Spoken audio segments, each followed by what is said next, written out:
let's talk about the ugly part of elevating. When people hear about elevating, instantly you jump to the good stuff, the premium, the lavish, the fruits of the labor. Elevating is definitely how you handle very tough situations and how you maneuver through the trials and tribulations and the bad cards that life kind of just hands to you sometimes, and how you come out winning on the other end of that kind of stuff.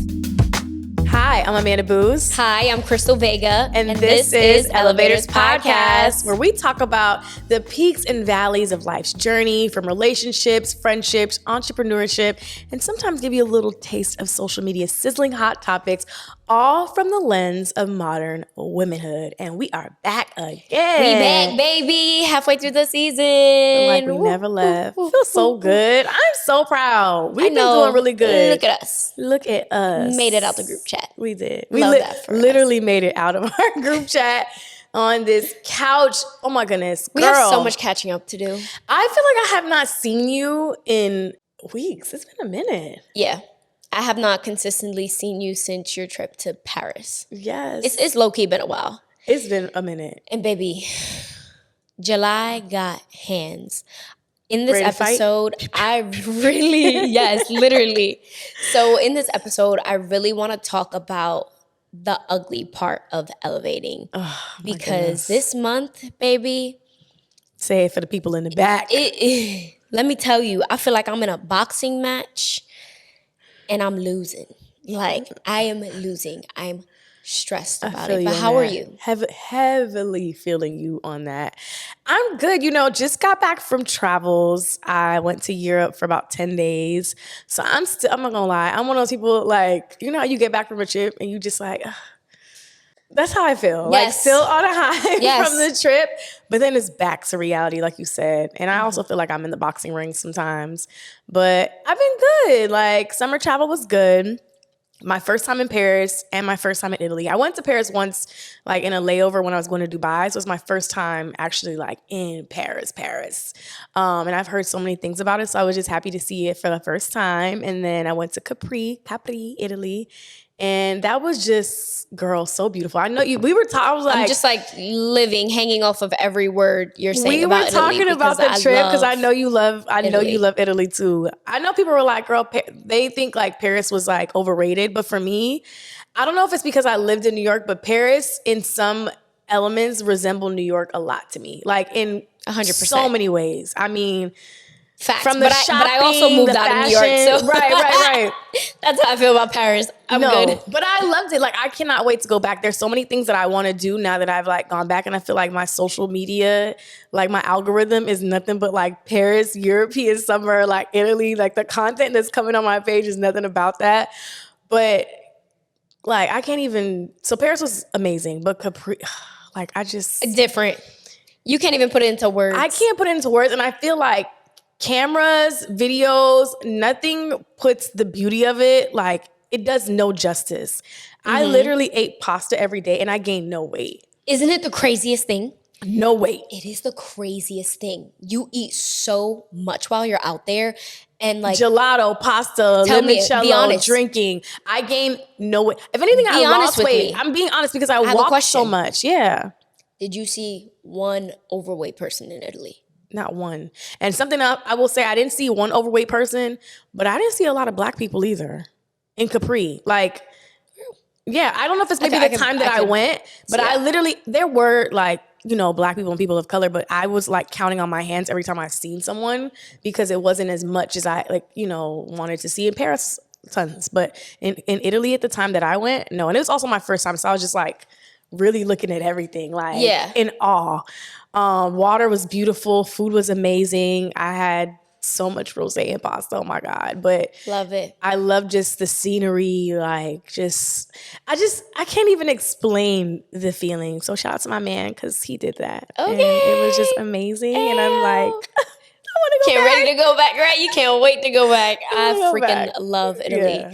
Girl, and I was honestly just living through you because these last couple months have been so crazy for me. Yeah. Like, let's talk about it. What's going on, girl? Child. It's that house, huh? Life in. Yes. Aww. And I'm like I could see the light at the end of the tunnel, and it feels like so far, but like so close. And it's just like stressful. And like it's one thing after the other, and it's just like I just want to chill. Like I literally just want to chill. The last couple months, like I said, have had hands. I think that I'm in my first chapter of being an adult. Like for real, for real. I know people joke about that kind of stuff, but like you feel like everything else was like practice compared to right now. Yes, I think I am genuinely in my first chapter of being an adult, like dealing with insurances and houses and like all this stuff. It's like real life stuff that I actually have to deal with now. And I'm like, wow, shout out to our parents who did this, because this is stressful. Literally, like for the last couple of days, I have felt like I'm suffocating under all these. And I've never felt like that before. Like I physically felt like I was suffocating because my mind was just racing with all these things. And I say all that to say that, because you know how I said, like, let's talk about the ugly part of elevating. Because when people hear about elevating, the thought instantly you jump to the good stuff, the premium, the lavish, the fruits of the labor. And I feel like I am at 60% right now, and I'm trying to push to get to the 80% and like get through the tunnel. And it is literally so stressful. Like I almost had a mental breakdown, girl. Oh, no. Like I am like at my wits.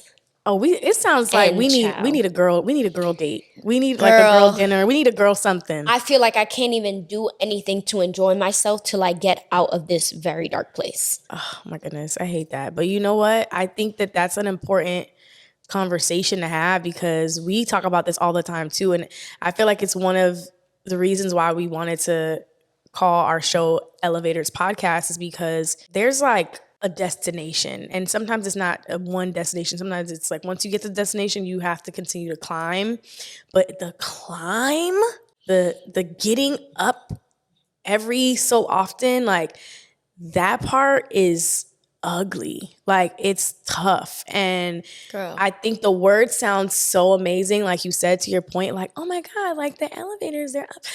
It's ugly and it's dark and it's lonely. And I really think that this is probably going to be, you know, one of my favorite shows, because I feel like it's so important to talk about this, like the journey of elevating and getting to that point.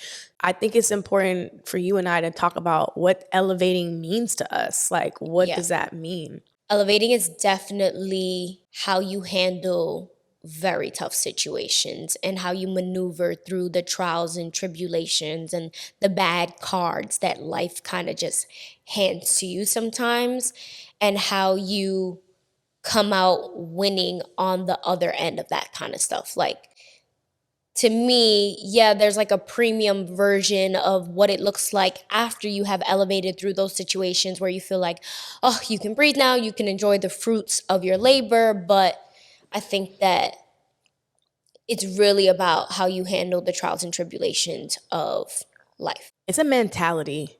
Like, it's knowing that there's something that you want to be, there's a place that you want to go, there's things that you want to accomplish, and just mentally like getting yourself to that place. That's like a constant everyday thing. Like that's literally rising and doing all the said things needing to rise.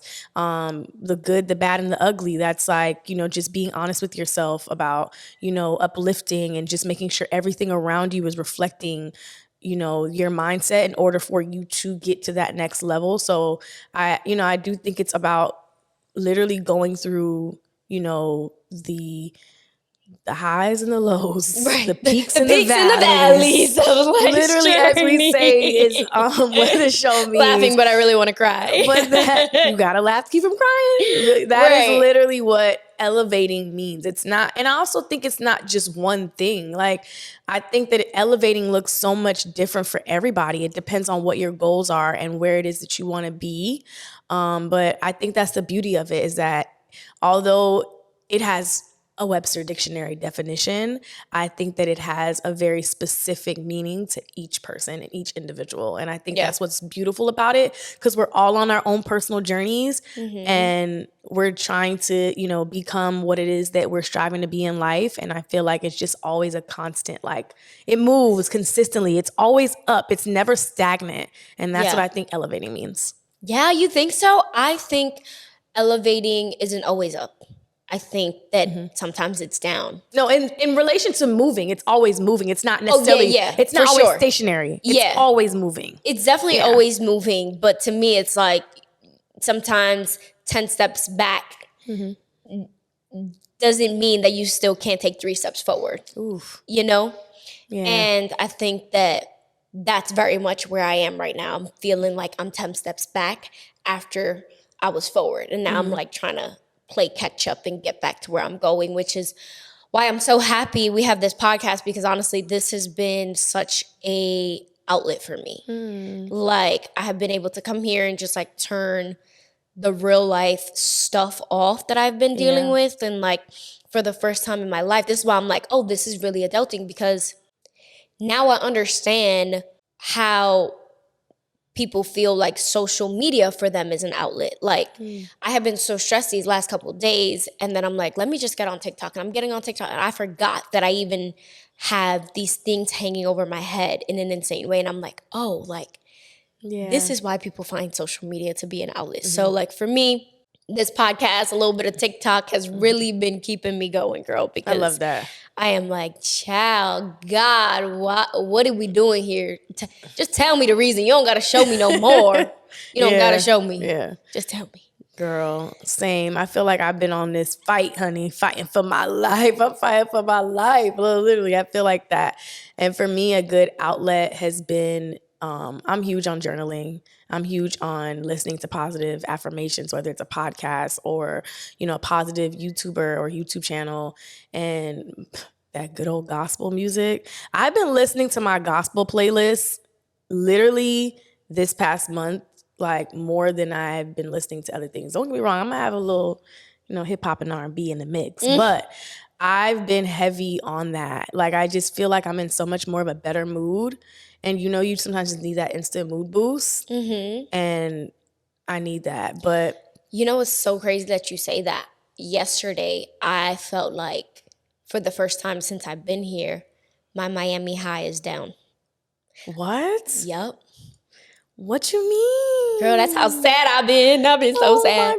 But like, usually, you know how I kept saying, I'm like, in Miami, you can't even have an attitude. You can't even have a bad day. Because of the weather. Baby, yesterday, I was like, forget this. There's nothing that can make me, there's no weather right now that can make me happy, because I have just been in such a rut. Yeah. So I was like, oh no, my South Florida high has gone. It's just is it gone? No, it's or not. is it going to come back? I hope it's going to come back. It's just the season. I think it's the season.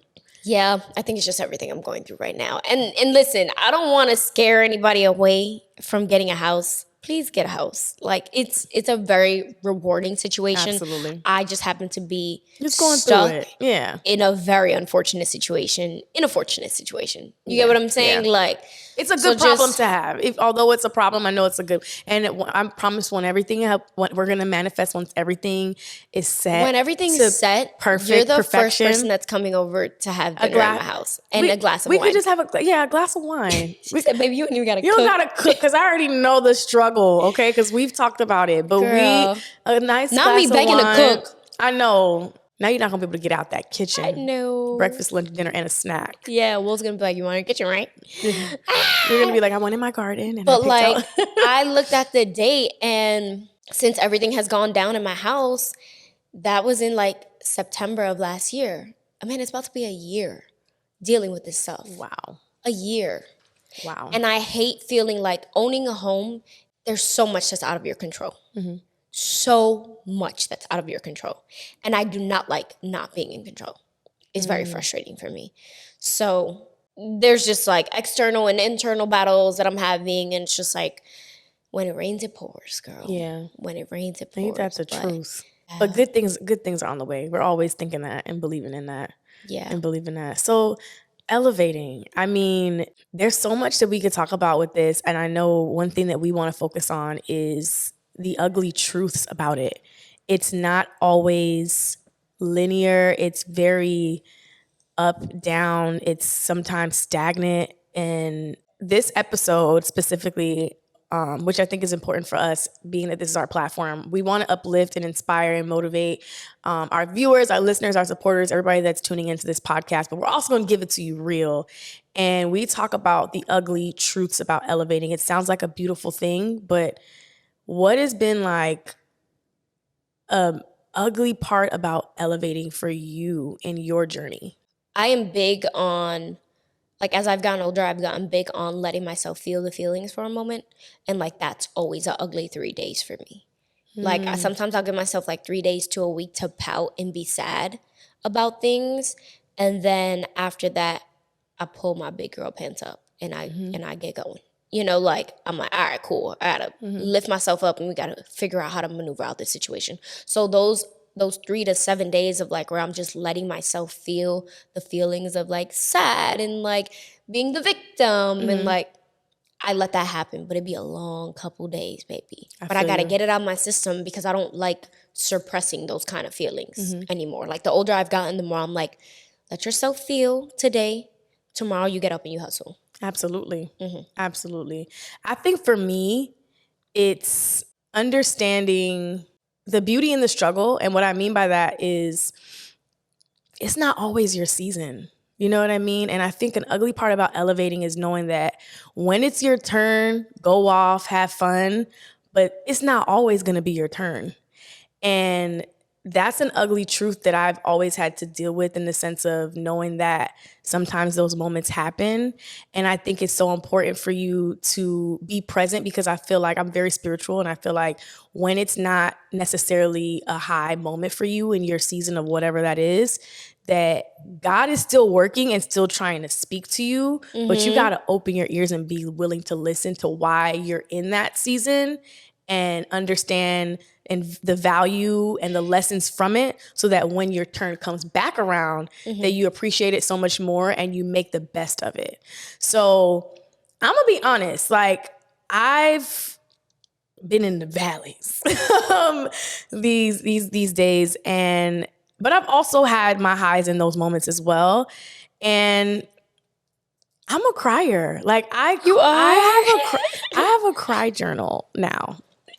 And the reason why I did that is because I'm big on understanding. I love feeling and emotion. And I feel like whenever I don't have, like, emotions or feelings towards something, I never wish that on anybody. Like, I want to always be able to feel things, the happies, the sads, because I think that they're important, just being human beings and being able to experience that.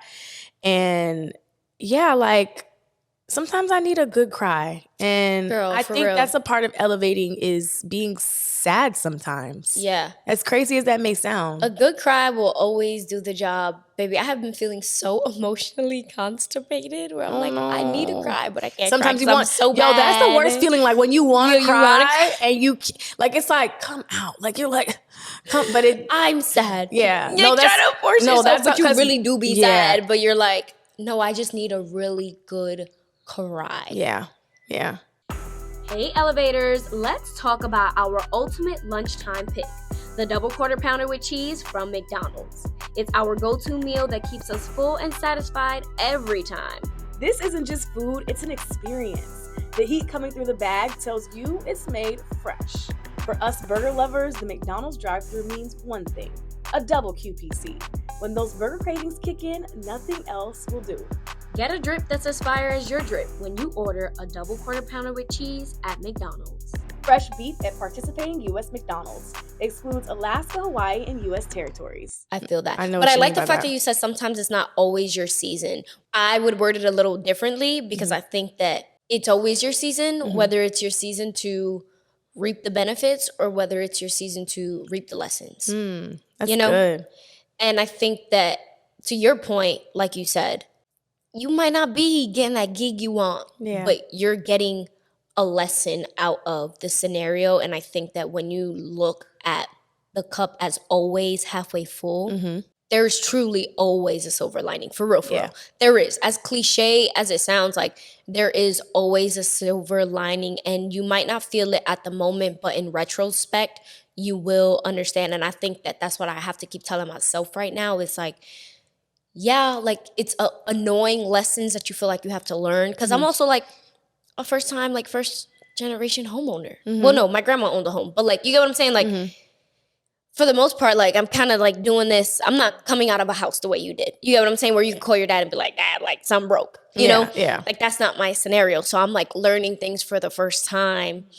And I'm like, oh man, like, this is super annoying, but I understand that there are lessons to be learned, and I'm going to learn them. And maybe this is God's way of just like preparing me for the big house that I want, the big mansion. The house that's coming. The big house that's coming. Yeah. Right. And I think that's beautiful.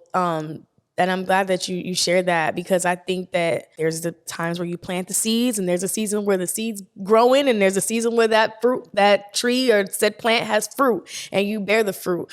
And knowing where you are in each season just brings out a different version of you, and ultimately it's going to be the best version of you. I feel like if I wasn't in the particular season that I'm in right now, I wouldn't have been able to do this podcast. Do y'all know how many times I've been talking about doing a podcast, doing a show? It's been over, and I'm sure I've talked to Ray, and I have had meetings about a podcast. That's what's so funny. We've had creative calls and meetings about a podcast. Even before I even came to Ray with the idea, I've had other friends that I'm like, I want to do this. But you really have to be in certain seasons to have certain things come up and have things grow and have things, come to fruition.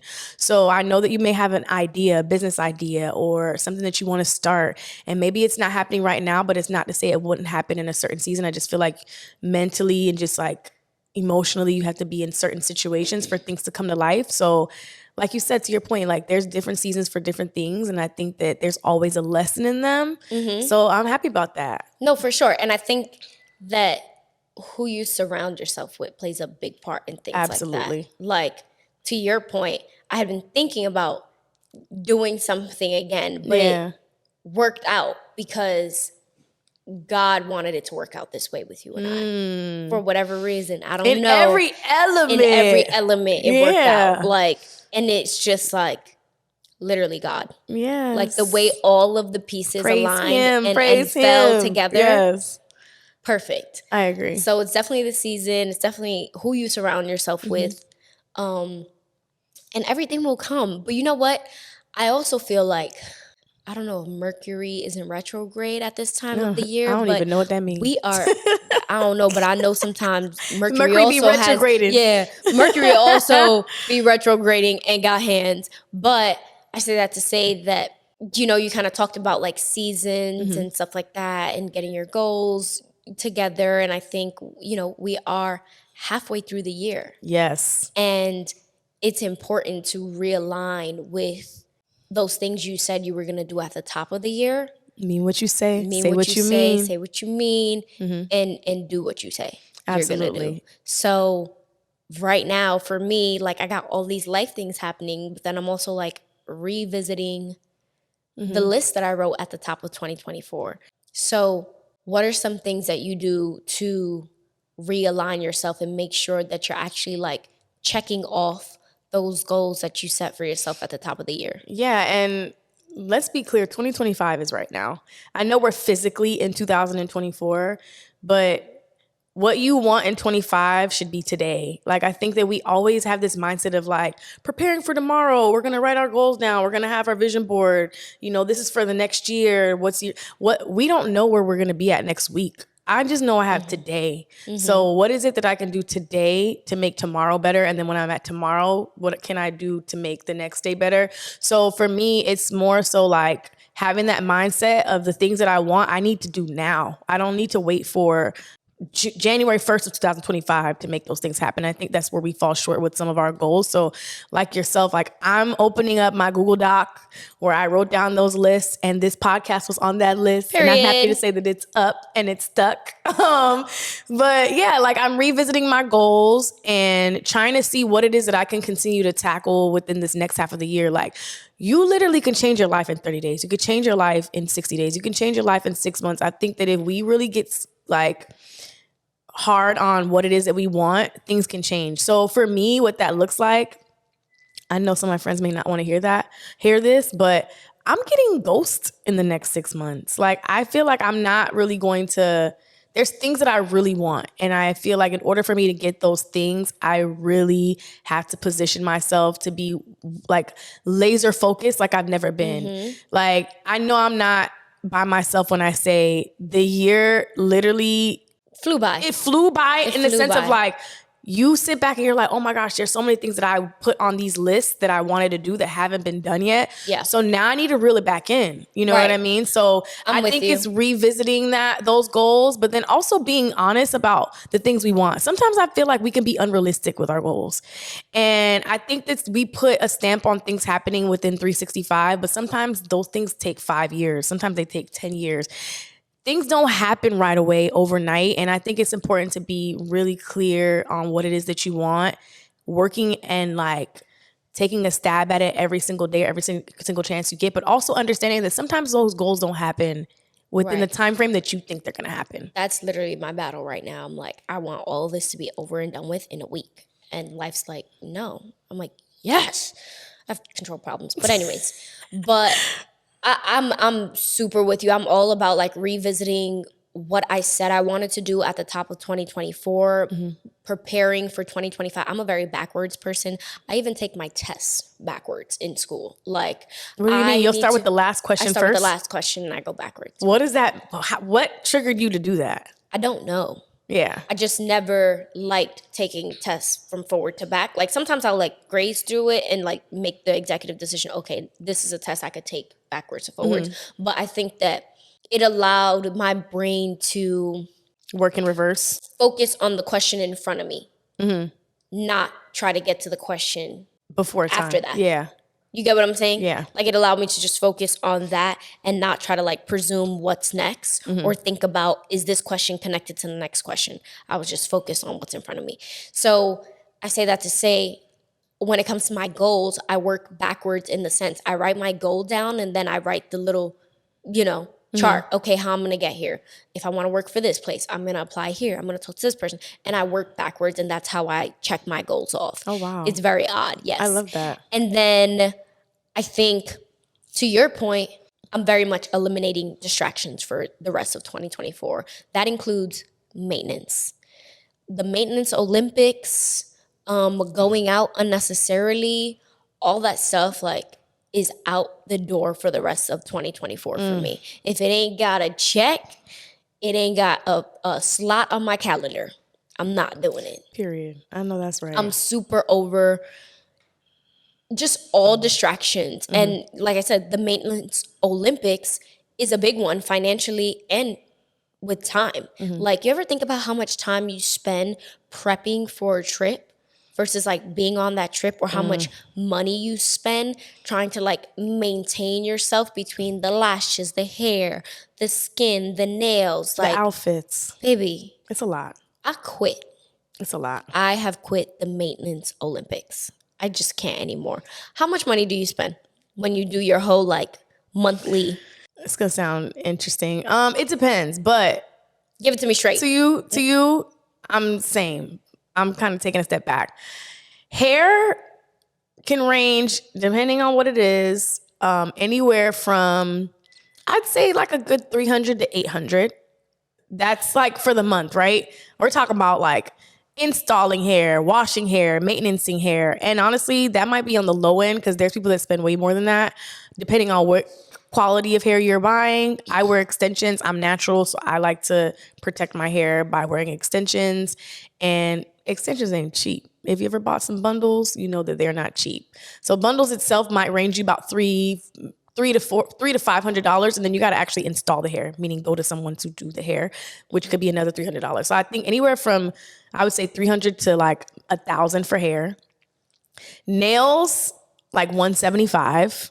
That's like simple Gel X, natural nails, getting a gel pedicure, which I'm trying to practice doing my own nails now. Don't look at them too close, but I'm trying to practice doing my own nails now because, baby, it's expensive, okay? Nails used to be $60 hands and feet. Right. Maybe even less.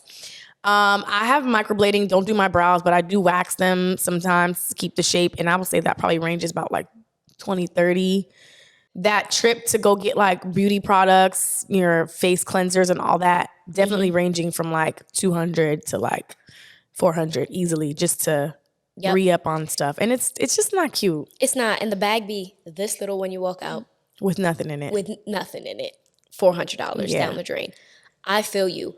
What about you? For me, nails are $175 easily. It could be like $225 depending what design you get done, hands and feet. Hair, I would say around $250 every month. Beauty re-up, easy $350 every month. You got laser waxing, $150. Brows, $80. I forgot about laser. Lashes, $150. I mean, we are well over $1,000 at this point. It sounds like $5,000. How much? It'd be feeling like $5 when you swipe the card. How much are you all spending on maintenance monthly? I'm curious to know what that number looks like for you. And please let us know. And that alone is such a distraction. Like, chopping a lot of that off for me will unclutter just like my schedule, but also my financial goals. Like, you know how much money you end up saving? Or if not saving, spending elsewhere on something different than maintenance? Like, and half the time, we could do a lot of that stuff ourselves. We used to. Hello. In college, I did my own hair. I had the pedicure machine, where you used to plug up and it was like you put my feet in the pedicure machine, would do my own nails, do my own hair, my own makeup. We literally could do it all. I think it's more so, and I get it, a lot of times we pay for convenience, but that convenience ends up running you a bag. And especially those of you who buy food out a lot, I don't want to get too much into it. But if you use DoorDash and said, I think that has also been one of my stresses is like looking at how much money we've spent like eating out because I don't have a kitchen. Once my kitchen is done, I'm going to come back and I'm going to tell you, I am going to come back with an Excel sheet. I want to know how much you've spent. I'm curious to know how much you spent on food. On eating out. You're not even going to believe me. I might have to come with a credit card statement. I want to know. Because it's that insane. That's crazy. Nuts. And once I get my kitchen back, I'm going to the farmer's market. I'm not playing. Like, I got goals that I'm trying to check off. Yeah. And baby, doing these maintenance Olympics and eating out ain't on that list. Yeah. They're not on that list for me. So, I mean, this episode is not to scare anyone at all. This is just to remind those who are listening that elevating doesn't necessarily always look beautiful.